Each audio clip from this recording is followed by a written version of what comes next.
શું નામ છે માડી તમારું? લાભુબેન મકવાણા. અત્યારે કોણ કોણ રહો છો માડી તમે? અમે બે હાવ વસ્તી. તમે અને તમારી વહુ? હા, ને 3 છોકરીઓ, 5 જણા. બરોબર. તો બીજું કોઈ અત્યારે ઘરમાં કોઈ નથી? નહીં. ચાલો કાંઈ વાંધો નહીં માડી, તમારા ગ્રામજનો દ્વારા અમને તમારા ઘર વિશેની માહિતી મળી હતી, એટલા માટે તમારા ઘરની મુલાકાતે આવ્યા છીએ. તો આપણે બેસીને વાતચીત કરીએ. મને માડી? ચાલો આવી જાઓ.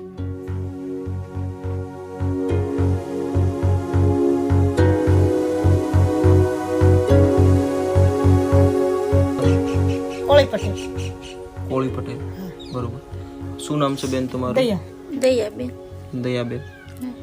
મારા એ ગુજરી ગયા. મતલબ અત્યારે બીજું કોઈ આધાર જ કોઈ જ નથી આધાર. હું કામે જાવ ને એ ઘરે રહી. કારણ બે હાવ દાડીએ લઈને જાય છોકરીઓને. એવું કોઈ ઘરના જેવું હોય ને તો નકર કાંઈ નહીં, ઘરે રહી. બરોબર. એટલે તમે અત્યારે ખેતરમાં ને એમાં દાડી કરો? હા. તો એમાં ત્યાં ઘર ચલાવવાનું બધું? હા, એમાંથી ચલાવવાનું. તો પછી કેટલો ટાઈમ થયો બેન મારા ભાઈને ઓફ થયા ને? 2 વર્ષ થવા આવ્યું. હે? 2 વર્ષ થવા આવ્યું. 2 વર્ષ? હા. એટલે શું થયું હતું એમની સાથે? એક્સિડન્ટ થયું. એક્સિડન્ટ એટલે કેવી રીતે? એટલે એ હેઠે કંઈક લેવા જો ને તે આવી ગયો એક્સિડન્ટમાં. પાનું લેવા જો ને તે એ આ થાકો આવી ગયો એનો. એ તો બહુ આઘું છે, અમને ખબર નથી કાંઈ સાહેબ. એ 3 દીએ મયત આવ્યું, અમને કોઈ ગામમાં કીધું જ નહોતું. એ કંઈ ખબર નથી થવા દેવી. એને બધા ગામના ને બધાને ખબર હતી, પણ અમને ન ખબર થવા દીધી. તો પછી આવું અચાનક થઈ ગયું પછી શું તકલીફો આવી હતી તમને? બસ કામે જઈ ને એવું કરી, બીજું તો હું ઘરમાં રોડવી. દરરોજ વ્યા જાય. એટલે કેટલું કામ થઈ જાય એમાં? ક્યારેક દાડી હોય એ આપે, 250 રૂપિયા હોય તો હમણાં 300 રૂપિયા હતી, હવે 250 રૂપિયા થઈ ગઈ. બરોબર. તો પછી એમાં તે દરરોજનું કમાઈને દરરોજનું ખાવાનું? હા, દરરોજનું ખાવાનું, દરરોજનું કમાવાનું. એક હું જાઉં ને બસ ઘર ચલાવું. ઘણી તકલીફ પડે, પણ શું કરવાનું સાહેબ? કોઈને કહેવાય અમારે? એ તો સાચી વાત છે. કોઈને કહેવાય તો કાયમ જાય તો કોકને ઘરે જાય તો કોક એમ ન કહે કે કાયમ શું આવતી છે, કે ન કહે. કોઈ ન હાંસવી દે આપણને. હાંસવી દે ભાઈ? મેં કોઈ દી ખેતર નથી ભાડ્યું, કોઈ દી આવું, કોઈ દી મરણ નથી ભાડ્યું, કોઈ વસ્તુ મેં કાંઈ વસ્તુ ભાડ્યું જ નહીં. આ પેલું જ અમારે ઘીરે છું આવું. કોઈ વસ્તુ કોઈ દી બહાર રજી, કોઈ દી અઠાણું કરવાય નથી દી સાહેબ. કાંઈ નહીં, મારો છોકરો હતો એ બધું લાવતું, એટલે મને કાંઈ વસ્તુની ખબર નથી પડતી. હું કોઈ દી બહાર જ નથી જો. હા, એકલો કામે જતો ને હું દાડીએ જતી ક્યારેક. ને એમાં તે ઘર ચલાવતું? હા.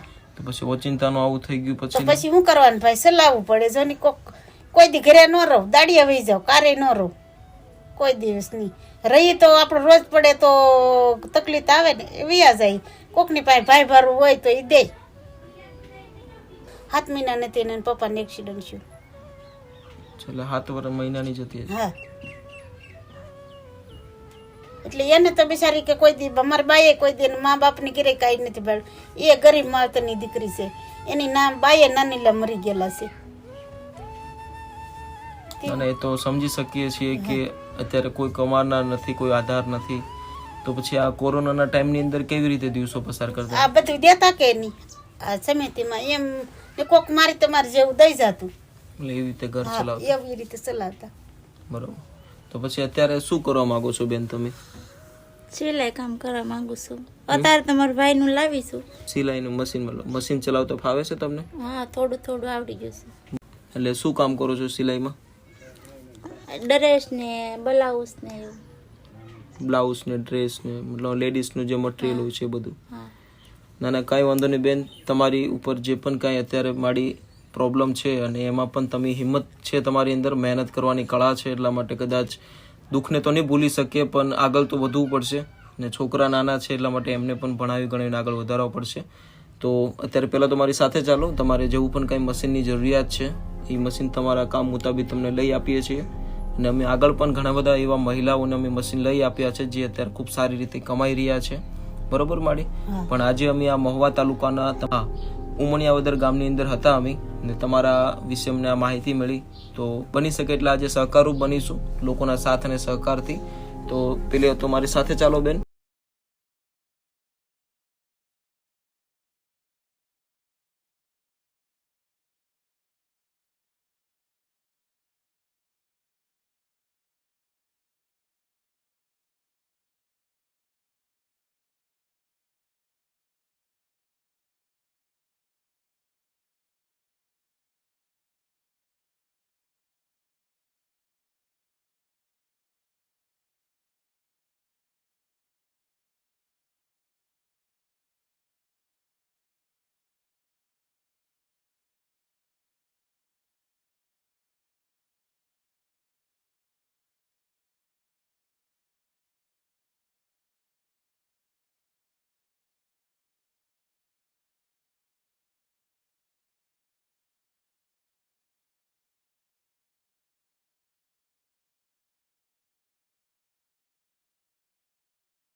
Thank you so much. બસ આ તો એક માણસ છે તો માણસની મદદ કરીએ છીએ.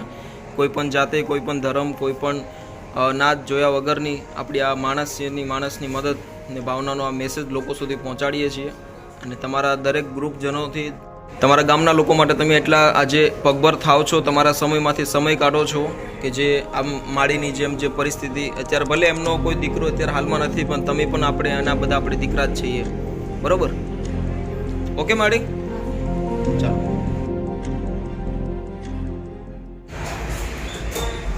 बस इसी तरह हमारी संस्था जो है हमेशा जो लोग मेहनत करना जानते हैं उसी को सपोर्ट करती है और रोजगारी के ऊपर काम करती है. आने वाले समय में और भी बहुत अच्छे अच्छे प्रोजेक्ट आने वाले हैं रोजगारी के ऊपर खासकर, जिसकी जाहिरात हम सूरत जाने के बाद करेंगे आप लोगों के सामने. तो इसी तरह हमारी संस्था को सपोर्ट करते रहें और जुड़े रहें. Thank you.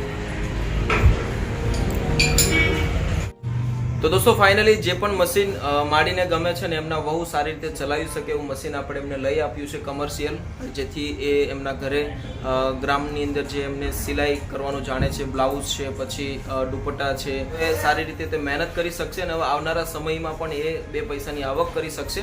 તો માડી આ મશીન તમને ગમે છે ને? તો હમણાં એ થોડા ટાઈમમાં ડિલિવરી થઈ જશે તમારા ગામ, બરોબર? તો દોસ્તો આજે જેને ખાસ કરીને આ મશીન માટે જેમને સપોર્ટ કર્યો છે એવા ખાસ કરીને આપણા ભારતના તે રહેવાસી સરોજબેન પટેલ અને એમના પૂર્વ પરિવાર તરફથી આજે મશીનની માટે એમને સહાય કરી છે અને બીજા અન્ય અનેક પરિવારો માટે પણ આજે એમના પરિવાર તરફથી મદદ કરી છે એમને ફાઉન્ડેશનને. તો thank you so much Sarojben. તમારા પરિવારને હંમેશા માટે ભગવાન તન મન ધનથી સુખી રાખે અને એક ગુજરાતી તરીકે તમે તમારી ફરજ નિભાવો છો અને એક માણસ છે તો માણસની મદદ આપણે કરવી જોઈએ એ ભાવના સાથે તમે આ મદદ આજે આ પરિવાર માટે કરી, એની માટે દિલથી ધન્યવાદ. તો દોસ્તો આ મશીન હમણાં થોડા ટાઈમમાં ડિલિવરી થઈ જશે એમના ઘરે. તો વિડીયોને પૂરો જોજો, તમારા દરેક ગ્રુપની અંદર શેર કરજો. Thank you so much.